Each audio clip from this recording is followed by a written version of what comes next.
Welcome once again. This is the final Smackdown before WrestleMania on Sunday. This is the final show before WrestleMania. And everything at the end of the show will be known and will make sense. Now, we go. We kick it off tonight with at the announce position with Michael Cole, Jerry Lawler, and Byron Saxton going back to the point that Randy Orton made last week on Monday. Going back to the point Randy Orton made on Raw this past Monday night when he brought up the fact that neither him nor Seth Rollins have a match this Sunday at WrestleMania, but all three of the announcers think it will change. Speaking of Seth Rollins and Randy Orton, the show starts with Seth Rollins making his way down to the ring, talking one more time about Randy Orton. And Seth would say something like this: Randy, on Raw, you brought up the fact that neither one of us have a match at WrestleMania, but you didn't challenge me. Because you proved that maybe you're not a coward. Maybe you're not jealous. Maybe the right word to describe you is afraid. As in, you're afraid of me. That's why, for the last 2 months, all we have done is trade attacks. You got me at the Royal Rumble. I got you a couple weeks ago. You got me at Fastlane. Once again, I got you a couple weeks ago. Randy, you are afraid of me because you're afraid that I am going to show you're not as good as you once were, and there is somebody ready to take your spot. And you don't want to lose your spot. That's why you won't put out the challenge. Randy, I am sick and tired of wasting my time with you. So I'm done. I'm done with you. This little feud between us is over. Because if you don't want to put out the challenge, guess what? I'm not going to. So that means this rivalry between us is over. That causes Randy Orton to come out. And Randy has this to say: Seth, for somebody who says, I'm the one who's afraid of you, that I don't want to get in the ring with you, all I'm hearing is excuses while you don't want to get in the ring with me. Since when did it have to be where I challenge you? If you really want to finish this, Seth, how about you be a man? For once in your life, stand up and say, you accept my challenge. And how about you challenge me? Randy, you don't get it, do you? I have nothing to gain from beating you. I got my revenge from you attacking me. You're right, you did, Seth. But did you get your revenge for the second time I attacked you? Or how about when I cost you the WWE World Heavyweight title at WrestleMania? I mean, Royal Rumble. Did you get your revenge for that too? I didn't know that one attack factors in everything I did to you. Seth looks he looks like he's getting a little more agitated. You know what, Seth? If you want me to put out the challenge, you got it. Me versus you Sunday at WrestleMania. And if you want it to be the end of our little feud, let's make it winner take all. If you beat me, I'll never step in the ring against you again, and I will leave you alone. And the same is for me. If I beat you, well, and it's only the stipulation for you. You beat me, I'll never face you again. I'll be out of your hair forever.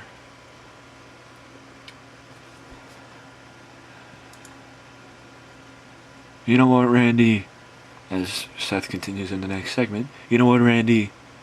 You got it.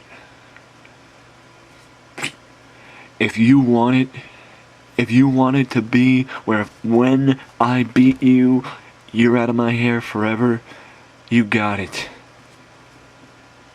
I'll never have to deal with you again after Sunday.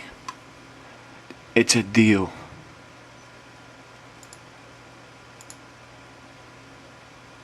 Randy versus Seth is official now for WrestleMania. And now we move to the next segment, which is, like Raw, you saw a 6-man tag team match involving, I know Big Show and Kane were on two opposite teams. I don't remember who else was on the teams. But I do know that the 6 men in that match were all going to be a part of the Andre the Giant Memorial Battle Royal. And that is the same for this match. All 6 men, Eric Rowan, RJ Brewer, Jack Swagger, Fandango, Leo Kruger, and Justin Gabriel will all be a part of the Andre the Giant Memorial Battle Royal on Sunday. And if you want to know who Leo Kruger is, Leo Kruger, for those who might not know, is Adam Rose. And Justin Gabriel is Justin Gabriel, and together, I believe down in developmental they might have been a tag team, and their tag team name, I don't know if this really was their tag team name, but they were actually a tag team outside of WWE's main roster. Now we move back to the announce position as the 3 announcers discuss Bray Wyatt versus The Undertaker at WrestleMania in a casket match, and what a win at WrestleMania could do for Bray Wyatt. And the fact that Bray has shown no fear when it comes to being confronted with the idea of facing the legendary dead man, The Undertaker, on the grandest stage of them all.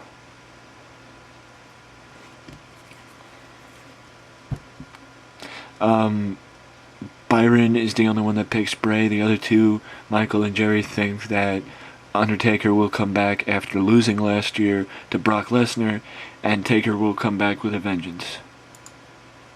And now we move backstage as Triple H is with Kane, and Triple H is still pissed off from Monday night's altercation with Sting, and he's yelling, and he tells Kane, I'm sick and tired of you just sitting back here doing nothing. You are still an active member of the WWE roster, and you need to prove that you belong in not only the WWE, but that you still belong in the Authority. Tonight, you need to prove to us that. So Kane gets in a match against my new resident jobber, the Cowboy Kevin Hackman, and Kane wins pretty easily. Now we move backstage with Dean Ambrose talking with Renee Young. Renee asks, "So Dean, why did you want this time?" Dean says, "Renee, last time I was in the ring with Bad News Barrett, he took advantage of an opportunity. And he showed he isn't afraid of cutting corners to get a victory. Fact is, where I'm from, you don't take the easy way out when you're in the middle of a fight. Barrett, let's go one more time. You, me, let's meet in that ring, not for a match, but for a fight. If you're man enough to do it." So, Dean, I guess you're not done with him yet? "Oh no, Renee, we ain't done by a long shot. BNB, Barrett's gonna... I guess I could tell you that I got some bad news for Barrett. He's gonna have Dean Ambrose following him at every turn, and he's gonna be looking over his shoulder wondering when I'm gonna strike." And now we move back out to the announce position with the three announcers as they discuss probably one of the more personal matches and feuds that WrestleMania will ever have. Brother versus brother, Goldust versus Stardust. And they highlight when the feud became personal a couple weeks ago when Dusty actually appeared on Raw trying to reason with his kids, more so Cody, and Stardust said Cody Rhodes is dead and it's all Dusty's fault. And then he proceeded to shove Dusty to the floor, which in the end brought out a side of Goldust, a more passionate side of Goldust that we have never seen before. And now we move on to the next segment. Look, there's nothing to this match outside of Rusev giving Rusev a win before WrestleMania. That's it. That's all it is. And it's more so for this segment next. Anyway, I honestly thought that this segment was going to get a little better, but Renee meets Lana and Rusev outside the ring and asks Lana, and she asks Lana her thoughts on Kurt Angle going into WrestleMania. Lana says, "Think about it. For the last year, Rusev has dominated and crushed every American that has been put in front of him. And now, WrestleMania, we have an Olympic hero from your country. Come WrestleMania, Kurt Angle will be no different than everybody else before him. He will be crushed. And Rusev will reign supreme." Following a commercial break, we come back with Kevin Owens making his way down to the ring. And Kevin Owens, much like a couple weeks ago, last week on Smackdown, he has an open mic. And he's issuing an open challenge, but a particular open challenge. He's issuing an open challenge specifically to people who are close with Chris Jericho. And he makes it a point to make sure that the person who accepts his challenge is either a friend of Chris Jericho, a protege of Chris Jericho, or in some form close with Chris Jericho. And the person who accepts the challenge, Christian. Christian says, he keeps it short and says, I have no doubt, there is no doubt in my mind that come WrestleMania, my friend Chris Jericho will beat respect into you. But there's no reason why I can't help him by giving him an early start, getting an early start.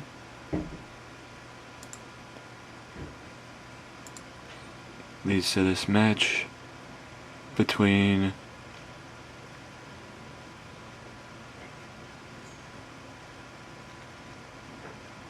Christian and Kevin Owens.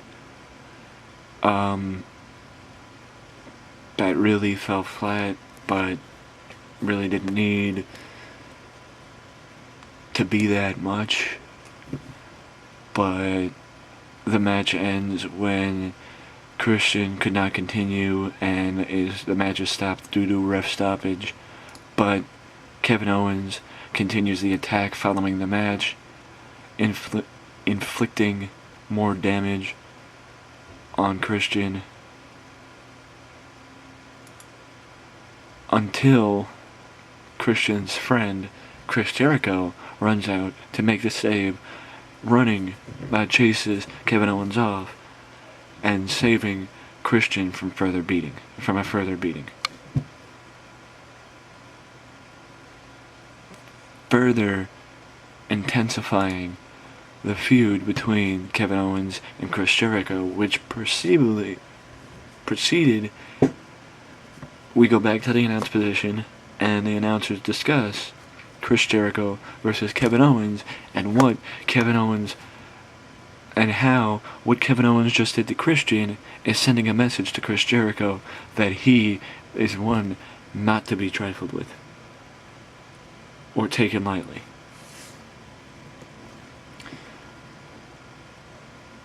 And now Dean Ambrose comes out to the ring, and nothing much to this segment, but Dean Ambrose calls out Bad News Barrett and challenges him to a match right now, but Bad News doesn't respond.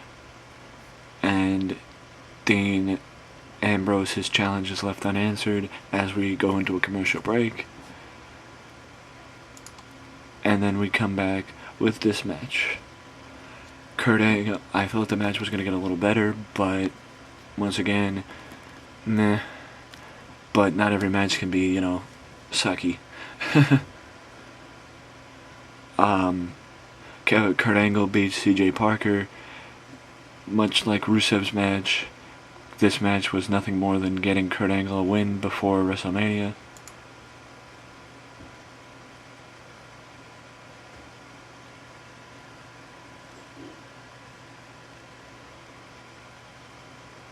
And now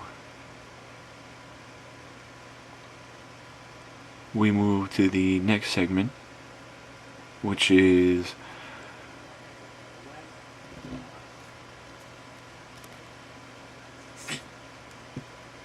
Kurt Angle cutting a promo, and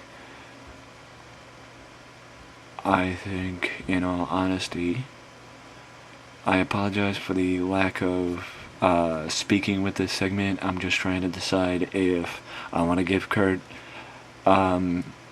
freedom to write the promo by himself and just speak from the heart, which is what I think I might do, rather than scripting out the promo.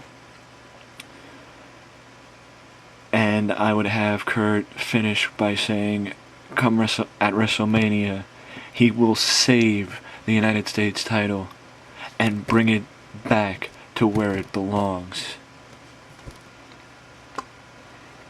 And out of the wrong and get it off of the wrong champion.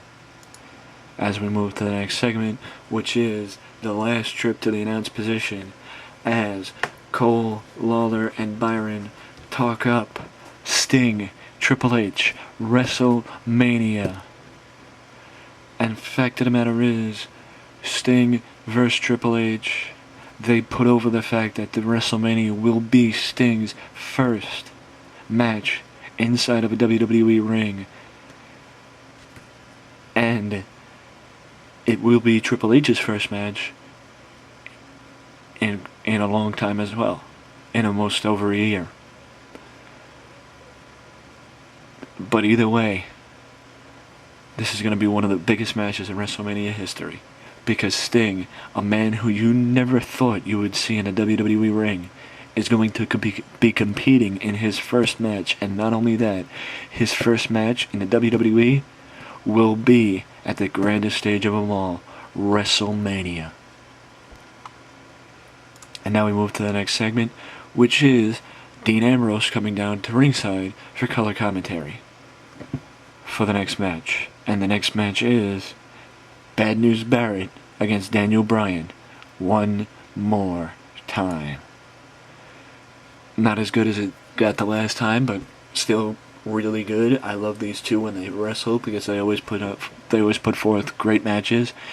Fact of the matter is, Daniel Bryan defeats Bad News after Dean Ambrose distracts Bad News, and Daniel is able to capitalize, landing the running knee on Bad News and getting the cover 1, 2, 3. The match got an 82, and then the closing segment of the show is not a good closing segment, but let me talk it out for you. Bad News is pissed off in the ring after Daniel leaves the ring. He's throwing a temper tantrum, and he sees Dean Ambrose walking up the stage with a smile on his face, and Dean is pointing to WrestleMania, the WrestleMania logo hanging above the arena in the back, behind the ring and behind the announcers.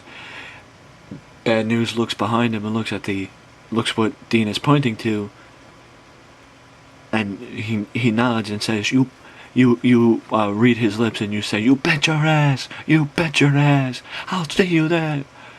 And it looks like our last match is set for WrestleMania, Dean Ambrose versus Bad News Barrett. And this, my friend, the last Smackdown before WrestleMania. I know for a fact most people would have probably ended it with Roman Reigns versus Brock Lesnar, the world title feud, or even Rollins versus Orton, or even Dolph versus Daniel. But fact of the matter is, this was the only feud. This was the last match I had planned for WrestleMania, and I wanted to squeeze it in. So I did. Fact of the matter is, this, my friends, was the last Smackdown before WrestleMania, and not only that, it was the last show before WrestleMania. We have WrestleMania, so WrestleMania is the next upcoming show. Outside of the video, you will find the matches. Off the top of my head, I don't remember all the matches, so I can't reiterate them now.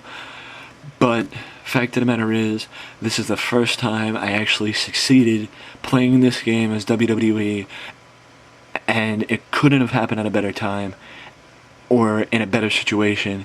My the image, the ideas I wanted for the company got over. The direction I wanted the company to go, or I thought the company should go, got over, because I kept putting on good shows, which means it got over. And you know what? I thank each and every one of you who tuned in to any part, or as many parts as you watched, even if it was just one, even if it's just this one. I thank you for all that. This is not the end. We still have WrestleMania. I'll see you then. Thanks for joining me.